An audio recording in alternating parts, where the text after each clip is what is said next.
What feelings do you want the players to be walking out of the building with today? I think sometimes you try to send them out on a high note. Do you want them thinking a certain way as they leave here today? I can't tell them how to feel. Those are questions you have to ask them.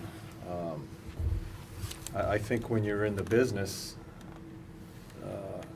when you're finished April 9th, and you're not playing in the real stuff, I would think there'd be some disappointment. I think it'd be a whole range of emotions because you're done. So, but that's a question you have to ask them how they feel. How do you want them to feel, though? I can't tell them how to feel. That's a question you have to ask them. Okay. I know how I feel, but for them, those are questions you need to ask. John, how do you feel? How do I guess I set you up for a question, didn't I? Yeah. I'm disappointed. I go through a whole range. I'm disappointed, I'm mad, frustrated. I feel like I've let the organization down, and that I don't think I've done enough to get this straightened out. So that's the type of self-reflection you go through when you don't get to where you want to be. I mean, the regular season's a regular season.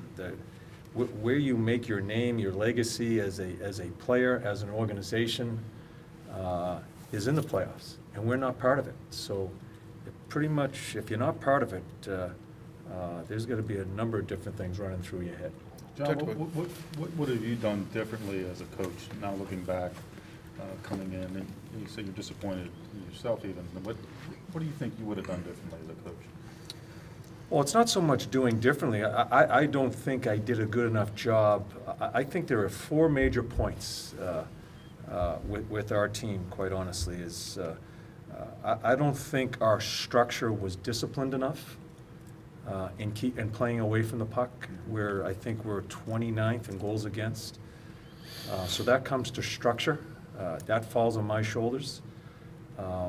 I think our goaltending needs to be better and more consistent. I think we're at a .903 save percentage, which isn't going to get you there playing after April 9th. But a lot of that, the goals against, that falls on my shoulders, and because that's a big part of coaching is teaching players and discipline them how to play away from the puck. And then you go to the word discipline. I think we're 26th in the league as far as how many times we had to kill a penalty this year, 26. So those two kind of go hand in hand with the discipline of it. That falls on the coach in trying to get them to understand that part of it. I think we're 5-on-5, if you break it down, I think we're like 11th in the league scoring goals, 11th in the league in scoring goals, which isn't bad, 5-on-5. But if we don't score enough power play goals, I think we fall into the 20s somewhere, towards the bottom end. So our power play's got to be better. So you look at those components, and that could change a number of different things as far as the winning and losing. But my reflection on myself is I need to do a better job in the structure away from the puck. And you guys, as I said the other day, we've talked about it, you always want to talk about offense. You don't win to get in, and you don't win in the playoffs unless you're sound defensively. And that falls with me. Not to give you a pass here, but you didn't have a training camp. How much does that structure take root in a training camp? Well, setting? you go back to the structure, the discipline of our penalties we've taken, our structure in our neutral zone. That's a mindset. Yeah. That falls into a mindset. When you're becoming a disciplined person, no matter what business, that's a mindset. I think that's what I'm looking forward to most in trying to change, and it happens during camp. There are a lot of mental things we'll go through camp, not only physical but mental things, to test our athletes, to make them understand, to really nail home how disciplined we have to be with our thinking. And that's what I'm looking forward to, because I think I've said it all year long, that mental toughness, that mental discipline, I think is a weakness. Did you Your see that penalties, changing? they got a Greg? lot better as the season went on, didn't they? Excuse me? Your penalties got a lot better as the season went on. I think it fluctuated. I'm not, Portsy, I'm not exactly sure where it fell as we were going through the year. It got better, yeah, but we can't be killing that many penalties off Sure. and letting that many goals go in our net to expect to have any sniff of being where we want to be. But it's correctable.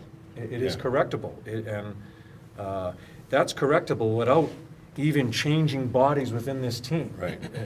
That's a mindset, and that's what I'm looking forward to. And how much of that is Sergei Bobrovsky? No, I'm not going to put it, it's certainly part of it. Yeah, I mean, we all have to give skin in this game, and I'm not going to get in today about individual players, but our goaltending position, there were some really good things as Corpy popped onto the scene here because of the injuries. Bob had a difficult year, and with his injuries, and I wasn't here for the start. I know he didn't play that well at the start, and then it just came up and down with him as far as his injuries and his play. You watch him in that 2 or 3 week period that it was him. You've all seen him play at a whole different level. Bob knows that he needs to play at another level, but it does not just fall in that position. That is certainly part of keeping the puck out of the net, obviously, but we as a team have to check better away from the puck, and I think it's going to help our offense even more because you'll have the puck more. I say to you guys, whenever we talk about defense, it's the defense, and how are we going to change this game into offense? Any sport, any team sport, you have to play defense, and it should not have any effect on your offense. In fact, it should help it because you get the puck more. All of those different things you mentioned, did you see progress to this point from when you took over? Or, I mean, do you feel like you're starting over next year in training camp? Or? Well, training camp is so important for me and the team because it just is the way the training camp's going to be run. And I know there's been a lot of talk about it. This isn't a horror show as a training camp just to kick the hell out of the players. It isn't. It is the way I think it should be run to control some of the things we can control. Number one is your conditioning. And the other part of it, as we've talked about, is the mental preparation to get ready for a season. So I think that's going to help. I'm not going to get into any predicting as far as where we're going to be. There's no sense of doing that. But I'm looking forward to that selfishly for me, for them to see what the camp is, and for the players. But to answer your question, do we see progress? At times, but we're still very inconsistent. And so I don't want to see us go improve, come back. And I just like to see a steady improvement in really those 4 categories I talked about. And I think it'll improve our standing as far as where we're fighting for at the end of the year. John, you probably won't give us numbers, but you inherited this team and these players. As a coach, you have players you like, your style. Do you need to make changes to get your team and your players in here? Well, I don't make the changes, but every organization, no matter if they're in it, the 16 to 8 to 4, even the Stanley Cup, the 2 teams that are playing at the end, every team tries to improve their club during the summertime. If you're not, other teams are always doing it. You're going to slowly go by the board there and fall into a situation you don't want to be. So during the summer months and the trading deadlines and free agency, no matter where you are in the standings, teams and general managers and the management groups of the teams always try to improve their team. So absolutely, I know Yarmo and JD and Billy, they're always looking to try to improve this team. So, but it's not because of we're not in the playoffs. It's just that's the way you have to go about this business because the game's ever changing and teams are always trying to improve. Got so many young guys, and you've questioned and pushed the leadership group so much this year. Would you welcome, and I know they're hard to find, but a veteran leader type voice into the room? Well, I think all teams are always looking for more character within their group. Yeah. I have seen improvement with our club with some of the older guys. I've seen improvement and some surprises with some young guys as far as the leadership part of it and that characteristic of character, if I can say it that way. So teams are always looking for that. It's very, to answer the question here, was you're trying to improve your team. That's a big part of improving your team, is looking for that piece that maybe will help those young guys and keep growing that way. So sure, I think all teams are doing that. And I don't want it to fall into the thing that we're absolutely naked here as far as having some good people to help our kids. But you're always looking to try to improve that part of it also. I don't know if that was specifically a piece you would like as a coach. If you felt like you needed another one of those older guys. I'll put it, not so much older. I don't think it has to be older now, because it's such a young man's game. Yeah. I think I think I was in the room too much this year. Yeah. I've said that to you all along here. I'd like to step out of the room, and, because that's when, and that's, a lot of teams go through this. That's part of the process of becoming a good team, and we're a young club. But that's part of the process of being a good team, is for the coach to back out of there and let the room self-sustain a little bit. Do I see that happening?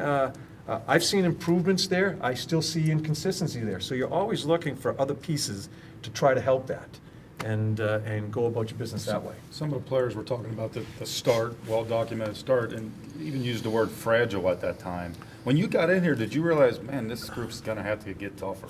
Yeah, I wasn't, I know, I watched the 2 Ranger games early in the year where this team played really well. But then it just, within a few minutes, it was taken away, and then they went into Madison Square, and very quickly they were behind the 8 ball there. It's funny with athletes, something happens, and it's tough to get out of it. I can't, because I wasn't here for the 7 games, so I'm not sure how it happened after those first 2 losses, where I thought the team played pretty well, but just in the space of those minutes, they lose it. Let's face it, when I came here, for a little while, and I think we got better at it, was happening with us then, where it would be 2 goals instead of 1, or maybe 3 goals within a couple minutes, and you're out of the picture. So those are some of the improvements we have to go through. I thought at times we were on the right road.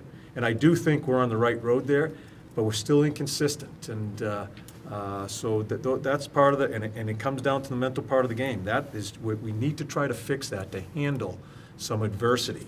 But I think we've gotten better at it. Is there a cultural thing here?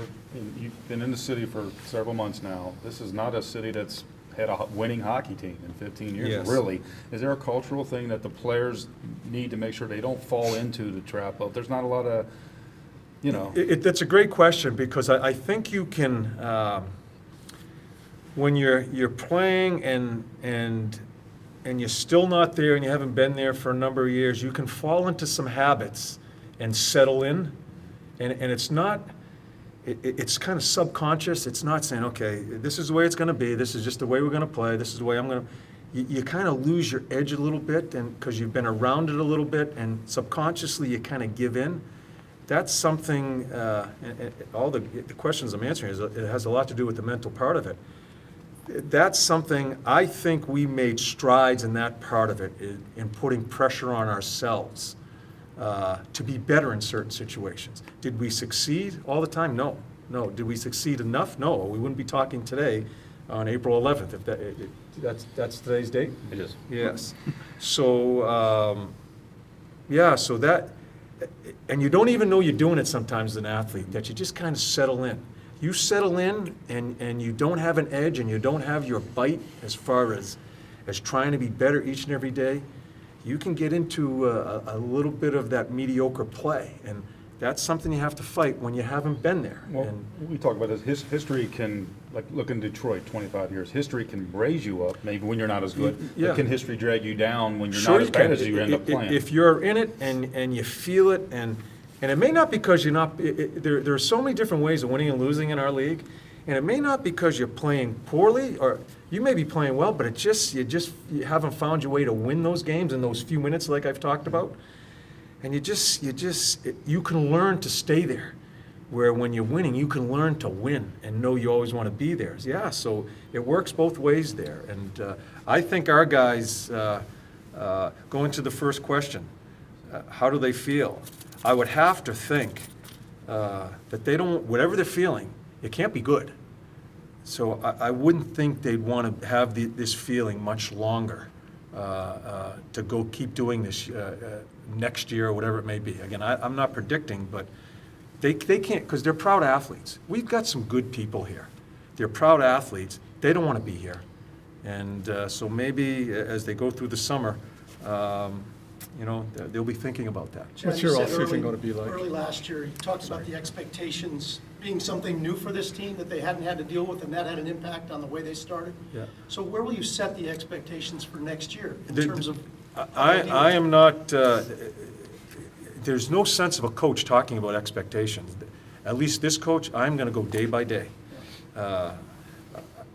We've met, we've had the exit meetings, David, and we'll leave them alone. We'll go through the draft.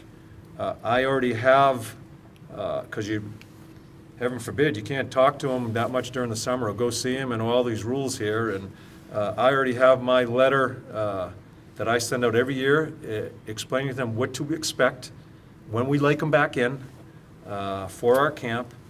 And I already have that done. My camp's done, the letter's done, and so I have my ducks in a row. That's all I'm looking for is when I can start doing that, and then I go day by day from there. And but to set expectations and because it seems to kind of get out of whack here as far as the camp. It's going to be it's going to be a high volume skating camp, but I've just heard from different things that this is just terror. It's not terror. It is trying to get our athletes to control what they control. And the league gives us so many days, and we're going to do everything we possibly can to be as ready as we can be for that opening night. Will it be somewhat Dubinsky easier, spreading. John, because of what they had last year? Last year, the expectation coming off the big finish was, this team could win the Metro, Yeah. this team could win the East. Well, we If certainly you don't, set we that don't, on- we don't have that expectation, do Yeah. we? Because we didn't. Right. So there's no sense of talking about that stuff for now, because we're in a whole different year. So will that make things easier, do you think, because you don't carry that burden with you into camp? Well, we'll find out. And again, it goes to the first, how do the players feel? Yeah. This is a humbling league. It humbles you very quickly.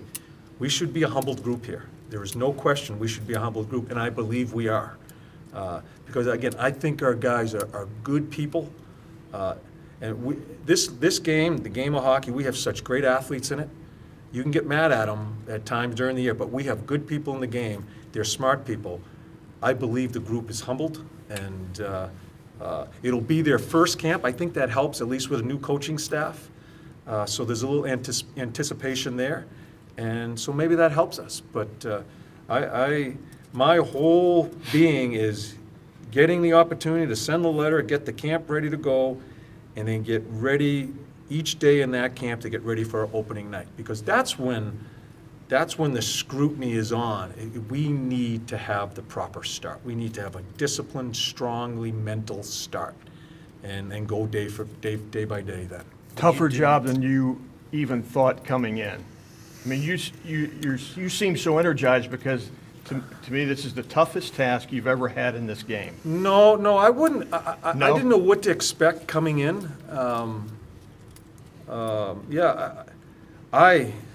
I'm very fortunate to have the opportunity because I like the teaching part of the game, and we have done a lot of teaching.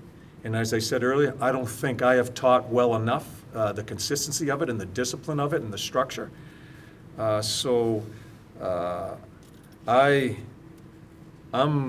You're not going to grade it. No, Just in terms you of- guys grade it. I mean, you guys grade, that's what you guys do. You guys grade all the stuff we do or don't do, so I'm not gonna grade myself. No, just the task here. No, Given I the don't. history. I think coaching is tough no matter what you're doing, winning, losing, or whatever you're doing. I think it's a tough job, but are you kidding me? It's a fantastic job. And you don't think there's something hovering over this city that says you can't? No. I know that's probably how some people perceive it because it's been a bit of a struggle to win consistently. It's not the only organization that's gone a number of years that it just hasn't found its consistency in being in those playoffs. It's tough to make the playoffs. Half the teams don't make it, basically in our league. It's tough to make the playoffs. But that's certainly no excuse to be where we're at right now as we talk today. So I don't grade it tough. I consider I'm fortunate that I think I'm working with, and I've known him for quite a while, JD. I'm beginning to get to know the ownership. And Yarmo's straight ahead, he's honest. I enjoy the people that have given me the opportunity to try to mold this team. I enjoy working with them, and we are in concert together. So I'm very fortunate to have the opportunity to try to find a way here. We've asked the players about their injuries, but how are you in the offseason? How are the ribs? And do you have any surgery in the offseason? No, I'm fine. I'm fine. I'm fine. What are you planning to do in the offseason? Will you be in Columbus for a while, get settled in here? or- I'll be in a lot of, there's so many, it's a busy summer with the World Cup and just the team in the playoffs, the minor league team, which is very important for this organization. That coaching staff has done a tremendous job down there with Lake Erie. The amount of players that we've taken from them for a good portion of the year, it's great that they're in there because to go through a grind of an American League playoff series, it's just great for the organization. So I'll be going back and forth in a lot of different areas. Any NHL network, TV work? Absolutely not. You done with that? Absolutely not. You going to Cleveland for some games? I'm going to go to Cleveland for some games, yeah. John, Yes. Can you say at this juncture, John, if your whole coaching staff will be back next year? Oh, yes, yeah. Okay. The coaching staff, I was nervous, quite honestly. I was nervous when I came in. It was it just happened so quickly, and I wasn't even sure who the coaches were. And you kidding me, I think Hartsey he played it. I've learned so much from both of them. Lars is, again, he coached a minor league team, and it's been great for me because Sully and I talked, even when we were gassed out of Vancouver, our last job together, we both talked, that's it, we can't work together. Because I think I was holding him back. Because he was being labeled kind of an assistant. Yeah. He was never an assistant, he was a head coach with me, he was an associate head coach. But you get locked into that, so we already talked about, so I was nervous because I was so used to working with him, and he's brilliant as far as a coach. I came here, and Hartsey is just like a Mike Sullivan. He's so intelligent about the game and a better person. He's such a good person. And Lars is like, I had Gulletson out there in Vancouver. They're young guys learning it. I've learned so much from both of them, so absolutely. I think the coaching staff, those two guys have done a great job for me, John, for the organization, not for me. you haven't even been here a year, so this might not be fair, but do you get any sense at all from your time here that because of 15 years, people, they're just going to tune out messages, words, they just want wins? Yeah, well, that's, to get the people in the building, you have to win. You know, you can go a ton of different ways, but eventually you have to win. I can't, and I need to say this properly, I think the fans this year, in a very, there wasn't a lot of things, a lot of fun going on. I thought the fans were fantastic. Some other places I had been at, they certainly would be as patient as the fans here. Having said that, I'm not going to sit here and promise. I can't try to please them by words, and I agree. If I'm a fan, I don't want to hear the words. I want to see wins, because that's how, that building the other night, although it was a lot of red in the building, you can see how exciting the building was, and I'm sure in the playoffs a few years ago, it was fantastic. Wouldn't that be nice if we can get it that way? But fans can't do it, you can't do it, we have to do it as a team, and that's by winning. So no matter what I say to you today, and no matter how you guys put it out there in the paper or social media, it doesn't matter. It's about trying to win and finding ways to win consistently and get where you want to be. But those fans, is it possible they're too nice? I mean, you weren't booed off the ice very much this year. If you go to Philadelphia and you have a season like this, they're on you. I mean, Yeah, maybe there would have been immense some nights pressure. I was on the bench trying to throw things at the players, but I shouldn't say the players, at us. You know, it's really dicey for me to get involved in the Yeah, fans but- and stuff like that, but I mean, are there I lower think- expectations here? Do you feel than others? Well, I think if you're going about it the right way, and quite honestly, it's in the room. That's where your expectations come from. We can't worry about really what you're saying, and no disrespect, but we can't worry about that stuff. We can't worry about all this stuff outside of us. We know it's part of the business, and we're human beings. We care what people think about us. but that can't control you. The booing or the cheering or whatever is going on, that can't control you. It's about that room and the expectations that are put on that room. Goes back to Portsy's question.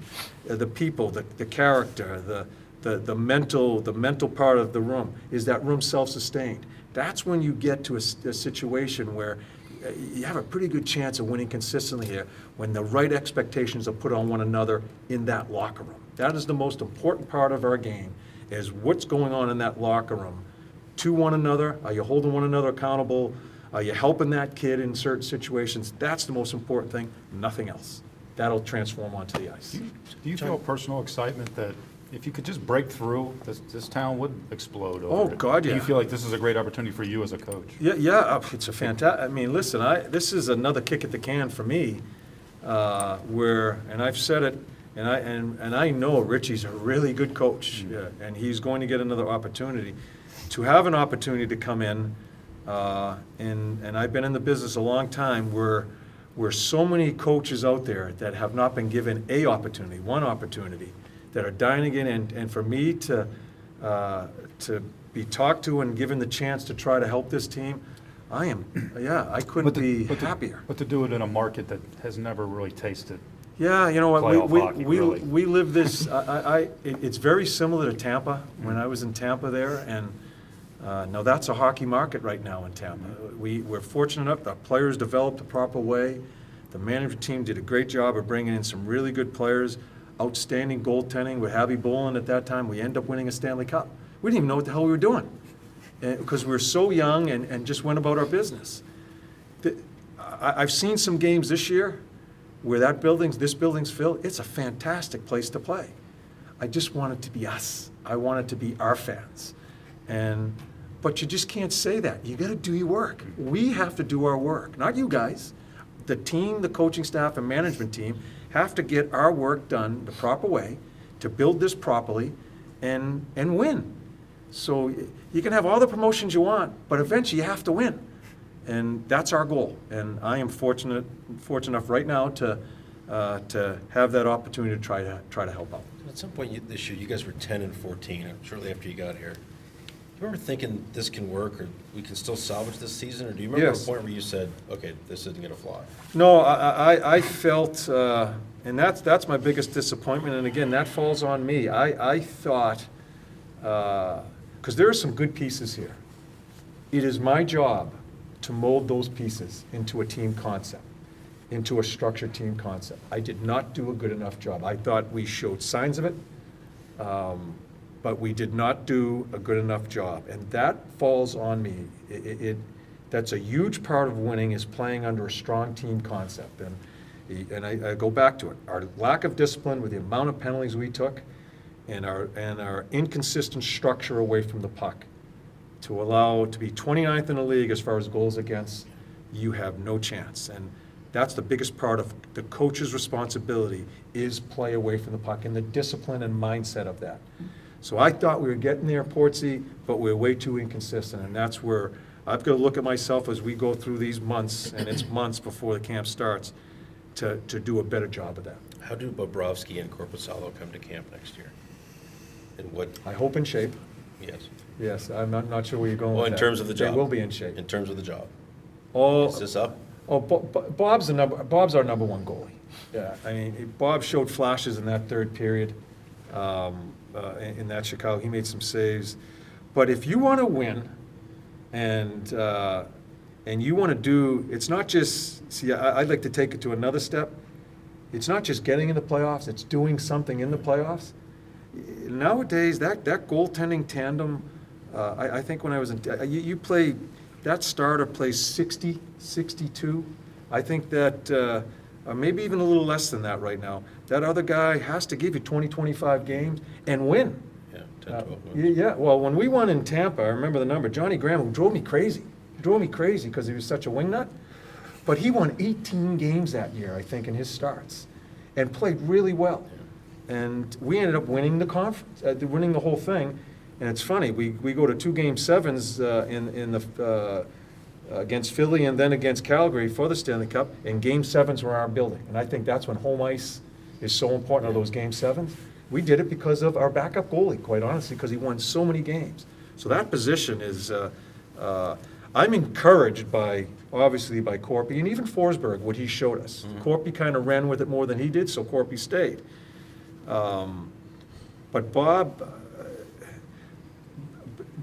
it's a situation, Bob's not happy. I'm not sure if you guys talked to him. He's not happy, because he's a proud guy, and he knows he can get it to another level. But he's our number one guy. As we enter camp, he's our number one guy, and I expect huge things out of him. Mac's the one that, I'm not sure how it all works out, because Mac's still under contract, and that's something I think, as we go through, that's something you're gonna have to talk to Yarmo about as when we enter camp. I was going to ask you, from your perspective as a coach, do you think Corpusel is ready to spend an entire year at the NHL level, or would you like to see him, get Well, some more time? there is still development with Corpy. Right. We got a bigger sample than we thought we would. We didn't, I think Corpy came in here, again, I wasn't here, but basically as the number 4 guy as the camp started. But this is how it works, when guys come in and they just pop onto the scene here. And I said I was worried about the guys early on when they were here, because we lost both of our guys, because it was a little bit of a struggle, but geez, both of them just kept on growing. So with Corpy, again, it's an open book coming into camp as far as who that guy is going to be. We'll see how camp plays out, and we'll start answering those type of questions then. We've got time for 1 or 2 more. So if anybody's got, we're good. Good. Thank you. Okay, guys, thank you. Okay?